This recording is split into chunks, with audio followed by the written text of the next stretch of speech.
picture this. You're sitting in a hospital room, maybe you're visiting a friend, and you're just staring at that clear plastic IV bag hanging next to the bed. Yeah, just that steady drip, drip, drip of transparent fluid. Right. It looks incredibly mundane. Mm-hmm. But that boring, transparent fluid was actually literally hunted down in the jungles of Borneo to fight a desperate global war. I mean, we look at these standard medical supplies and just assume they've always been there, like they were perfectly understood, synthesized in some pristine lab, and completely safe from day one. Yeah. But the historical reality of how our most vital medicines came to be is, well, it's often total chaos. Total chaos. And today, we're going on a deep dive into vancomycin. So for you listening, we've gathered this huge stack of pharmacological history, microbiology research, and the latest clinical guidelines to really understand this drug. Right. Historically, you might have heard it called the last resort for MRSA, that terrifying superbug. Exactly. So our mission today is to strip away all the intense medical jargon. We're going to figure out how it actually works, why it demands such intense mathematical monitoring to keep patients safe, and, well, why the very definition of this drug is constantly shifting under our feet. Yeah, it really is. So let's unpack this.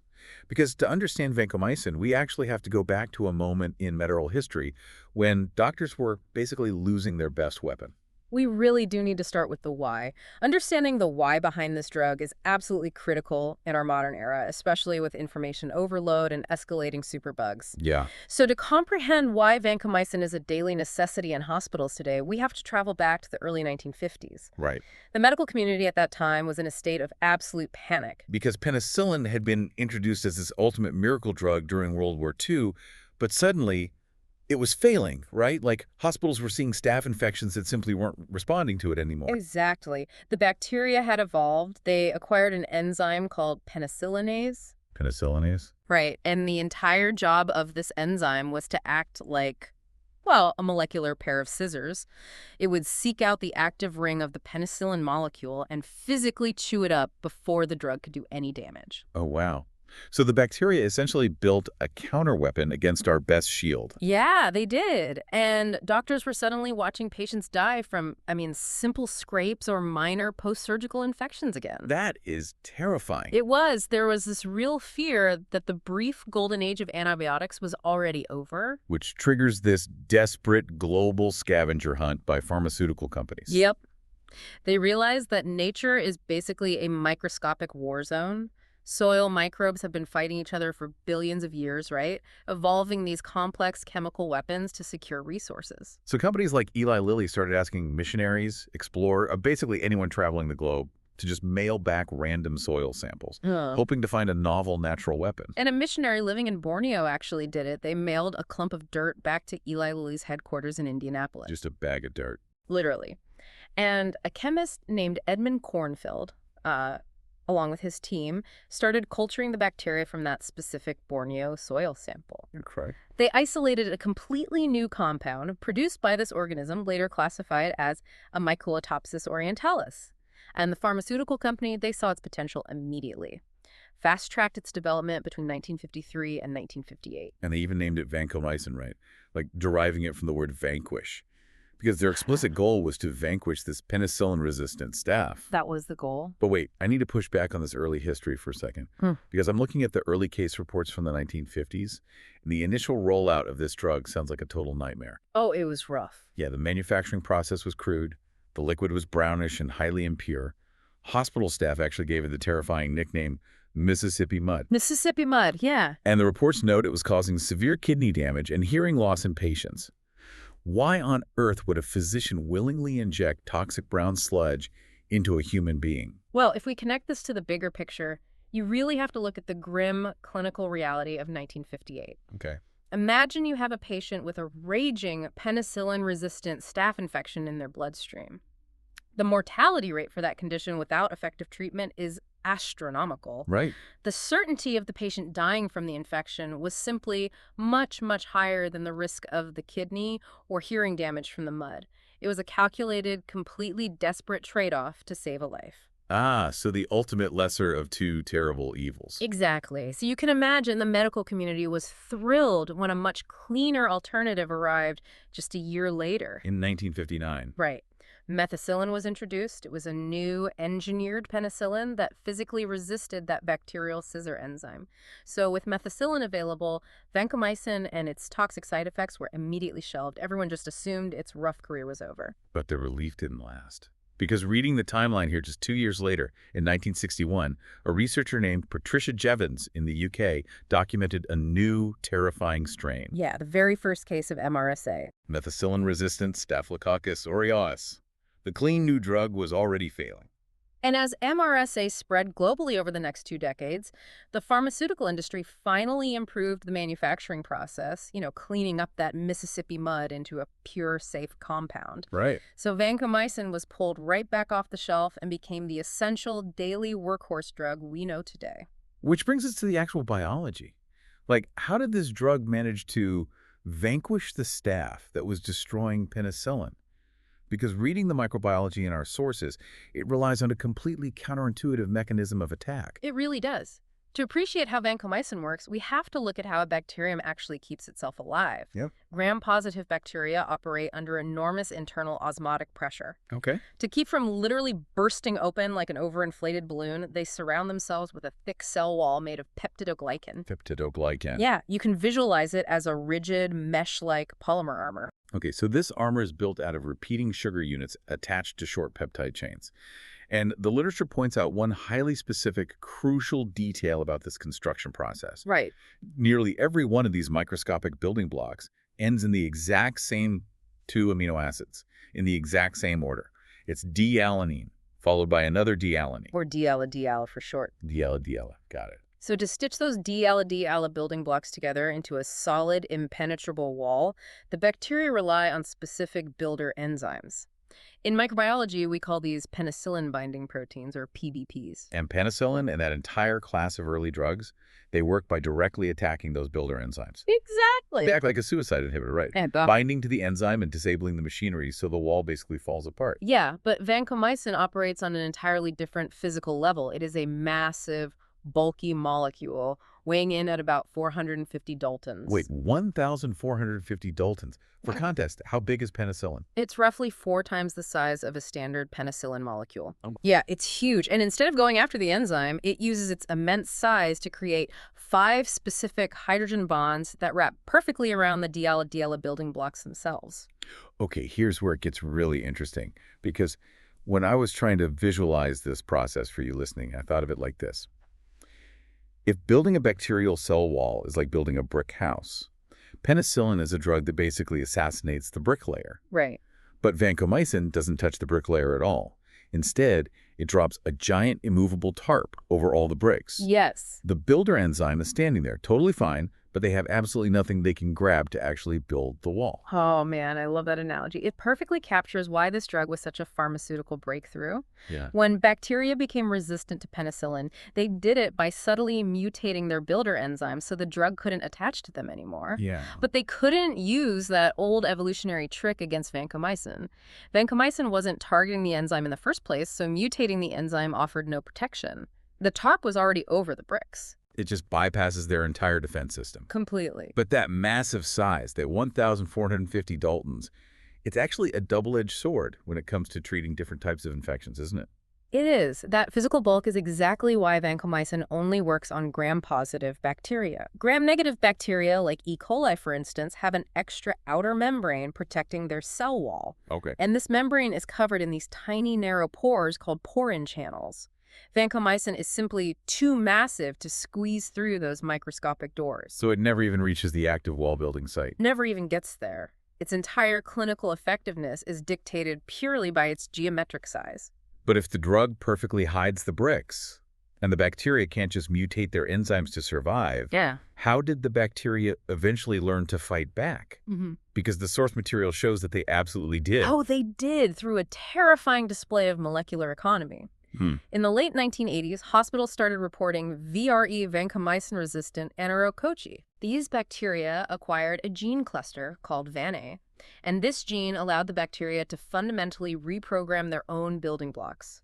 Instead of ending their progress with dealanine, they swapped out the very last piece for D-lactate. Creating D-alidylactane. Exactly. I am genuinely struggling to understand the scale of this. Yeah. The atomic math here seems impossible, Mm-hmm. because we're talking about a microscopic swap of a single atom. Yes. Swapping a nitrogen atom for an oxygen atom. How does changing one single atom out of a drug molecule that massive cause the entire treatment to fail? It comes down to the fragile physics of hydrogen bonds. Vancomycin relies on 5 specific hydrogen bonds to tightly grip that D-alidylala target. It needs all 5 points of contact to lock its massive, bulky structure into place. Right. So when the bacteria swap that nitrogen for an oxygen, they eliminate just one of those 5 bonds. But losing that single central hydrogen bond is like removing the linchpin from a heavy engine block. Without it, the structural integrity fails, and the bulky drug just falls right off. That one missing bond causes vancomycin's binding affinity to drop by a factor of 1,000. A 1,000-fold drop in effectiveness because of one oxygen atom. Just one atom. That essentially renders a miracle drug totally useless against that specific strain. It does. But that highly elegant genetic lockpicking wasn't their only strategy, because the sources detail a completely different approach with the Visa strains discovered in Japan in 1997. Yeah, the Mayo 50 strain isolated by Hiramatsu and his team. What's fascinating here is that this strain of staph didn't bother with the elegant genetic swap of VRE. Visa strains utilize sheer biological brute force. Force. Yeah, they dramatically thicken their outer cell walls, sometimes doubling them in size, and they produce thousands of false decoy D-alidylala targets near the surface. Oh, I see. So instead of carefully changing the lock, they just clog the doorway. They throw so many fake bricks at the incoming vancomycin molecules that the massive drug gets completely trapped in the outer layers of the cell wall, gets stuck before it can ever reach the active building site deep inside where it actually needs to work. It's a pure physical blockade. And the nightmare scenario that epidemiologists feared happened in 2002 in Michigan. What happened? A patient was infected with both VRE and MRSA at the exact same time. The Van-A resistance gene, that single atom swap blueprint we talked about, physically transferred across species boundaries. Oh, no. Yeah, it moved from the enterococcus directly into the MRSA, creating VRSA. A superbug sharing its evolutionary blueprints with another superbug. Pretty much the worst case scenario. And because of this escalating resistance, clinicians today can't just blindly pump this drug into patients. The actual administration of vancomycin, like the intense monitoring and calculations required, has become one of the biggest debates in modern pharmacology. The drug demands immense respect, absolutely. And a lot of modern dosing protocols stem from clearing up older misconceptions. Take the phenomenon historically known as red man syndrome. Right. For decades, if a patient's skin flushed bright red and they became severely itchy during a vancomycin the Feeth infusion, doctors labeled it a severe drug allergy. And they would immediately stop the drip. Stop the drip and often ban the patient from ever receiving the drug again. But the clinical research confirms it's not a true allergy at all. Like, it's not an IgE-mediated immune response, which is what causes actual anaphylaxis. Exactly. A true allergic reaction requires prior sensitization. Your immune system has to have encountered the substance before to build up those specific antibodies. Right, but this happens instantly. Yeah, red man syndrome can happen the very first time a patient receives the drug. It is a direct physical reaction. Infusing this massive molecule into the bloodstream too rapidly causes mast cells in the body to physically degranulate. Oh, so they basically burst open. Burst open and flood the surrounding tissue with histamine. So the solution isn't to permanently ban the drug and rob the patient of a life-saving treatment. The solution is simply to slow down the IV drip rate. Right. Slow the drip down and administer some antihistamines to calm the mast cells. Just slow it down. Yeah, and correcting that misconception saved a lot of patients from being denied the drug. But a much more complex dosing problem was uncovered in 2004 by a researcher named Sakoulas and his colleagues. Okay. They identified this dangerous phenomenon called MIC creep. We should definitely define MIC for you listening. It stands for minimum inhibitory concentration. Basically, it's the lowest possible amount of a drug needed to stop bacteria from actively growing in a lab dish. Exactly. And historically, if a bug's MIC was 2 micrograms per milliliter or less, the laboratory stamped the report as susceptible. It was treated as a binary outcome. Like yes or no, the drug will work. Right. But Sekulas proved that patients infected with bugs at the higher end of that susceptible range, say an MIC of exactly 2, were actually failing therapy. Wait, really? Yes. They were suffering far worse clinical outcomes compared to patients whose bugs had an MIC of zero point 0.5. Oh man, imagine being the attending physician in that scenario. You are looking at a lab report that explicitly tells you the bug is susceptible. Right. You are giving the standard recommended dose of vancomycin, but you're just watching your patient's fever continue to spike. It forced a massive realization in infectious disease. Susceptibility is not a binary yes or no. It is a sliding scale of risk. A sliding scale. Yeah, this MIC creep proved that no single drug could be the default forever, forcing doctors to start reaching for newer alternatives, like daptomycin or linezolid, when vancomycin underperformed. And that specific realization about MIC creep led directly to the massive 2020 paradigm shift in how hospitals dose vancomycin, didn't it? It absolutely did. Because for decades, doctors relied on something called the trough method.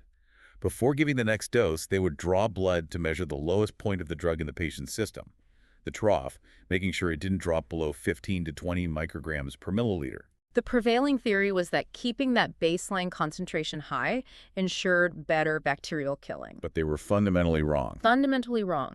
What that continuous high concentration was actually doing was quietly pushing patients into renal failure. Which makes sense when you think about the size of the drug. Maintaining high levels of a massive 1450 Dalton molecule physically overburdens the nephrons, the microscopic filters inside the kidneys. Yeah, the kidneys were straining to filter out these giant chemical boulders, basically causing acute tubular necrosis.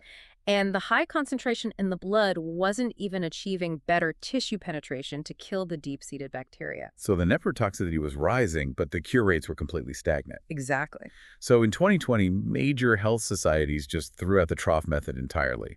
Now, they mandate using the AUC over MIC ratio, targeting a score of at least 400. So what does this actually mean for the patient lying in the hospital bed? Well, AUC stands for area under the curve. In pharmacokinetics, it's a way of calculating the total cumulative exposure of the drug in the patient's body over a 24-hour period. Okay. You then factor that total exposure against the specific MIC of the bug infecting them. Reaching a threshold of 400 means ensuring the overall exposure is precisely calibrated to overwhelm the bacteria, distributed safely over time, rather than just hammering the kidneys with a constantly high baseline. It is incredibly complex pharmacokinetics. So, Like, hospitals literally require specialized computer software and Bayesian forecasting models to safely dose it now. they do. Think about that. After more than 60 years, the physical molecule of vancomycin hasn't changed a single bit. Not one bit. But our definition of the safe math required to put it into a human body has been entirely rewritten. It is a profound testament to how the practice of medicine is always evolving. We observe, we learn, and we adapt our strategies. Up until this point, though, we've spent this entire time talking about vancomycin hanging in IV bags, fighting bloodstream infections. But there is one massive clinical exception that affects patients every single day. Oh, the oral pill form. Right. If a patient takes vancomycin orally, swallowed as a capsule, absolutely 0% of it is absorbed into their bloodstream. 0%. Zero. The molecule is just too large to cross the intestinal wall. It passes straight through the digestive tract. On paper, a drug with 0% absorption sounds like a colossal pharmacological failure. Right. Unless the infection you're trying to eradicate is completely localized inside the gut.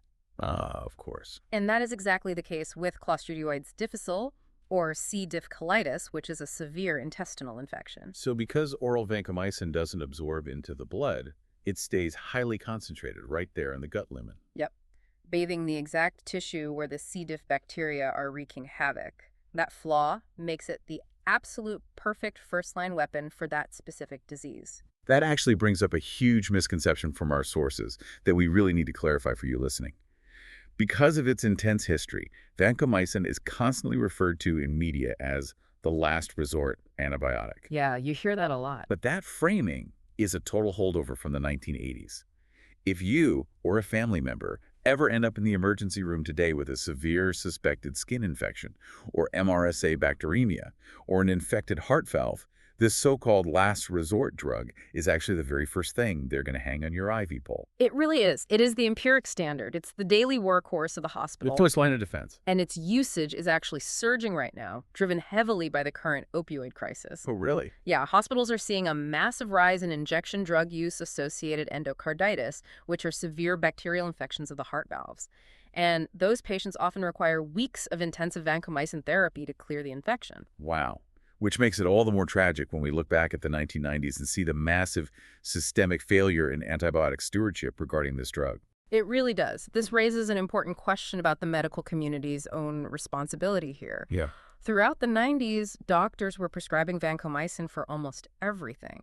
They used it prophylactically in routine surgeries just in case, and they gave it empirically to patients who didn't truly need it. And the CDC actually had to step in, right? They did. They issued formal warnings, practically begging doctors to practice restraint. Because by recklessly overusing it, we were creating the exact environmental selection pressure that forced those bacteria to evolve the VAN-A gene in the first place. The bitter irony is that by overusing the very drug that saves us from the initial penicillin resistance crisis, we directly catalyze the next global health threat. Yeah.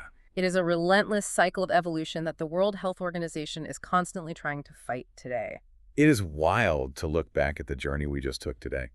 We started with a missionary scooping up dirt in the jungles of Borneo, generating toxic Mississippi mud to save panicking hospitals. We broke down the brilliant mechanism of how it drops a massive molecular tarp over the bacterial bricks, bypassing the builder enzymes entirely. We saw how a single swapped oxygen atom can render the drug useless. And we unpacked the intensely complex, software-driven math required to protect patients' kidneys today. It is a drug fundamentally defined by its physical bulk and its rigidly specific targeting. If you've been listening to this, congratulations, because you've just leveled up your medical literacy. You now understand the pharmacokinetics and molecular biology of vancomycin better than many of the early practitioners who actually prescribed it. Knowing how this intricate molecular dance works leaves us with something fascinating to consider, though. What's that? Well, we saw how vancomycin's effectiveness is entirely dictated by its rigid geometry. It's bulky, it requires those 5 highly specific hydrogen bonds, and if a bacterium swaps just one atom, the drug's binding affinity collapses. It makes you wonder, as we look to the future of pharmacology, instead of looking for static, rigid molecules hidden in the dirt, will the next generation of antibiotics need to be dynamic? Oh, wow. Could we eventually engineer shape-shifting drugs that physically rearrange their own atomic structure in real time, the exact moment a superbug tries to swap out a biological building block? Now, there's a thought for you to mull over next time you're sitting in a hospital staring at the steady drip of a clear IV bag.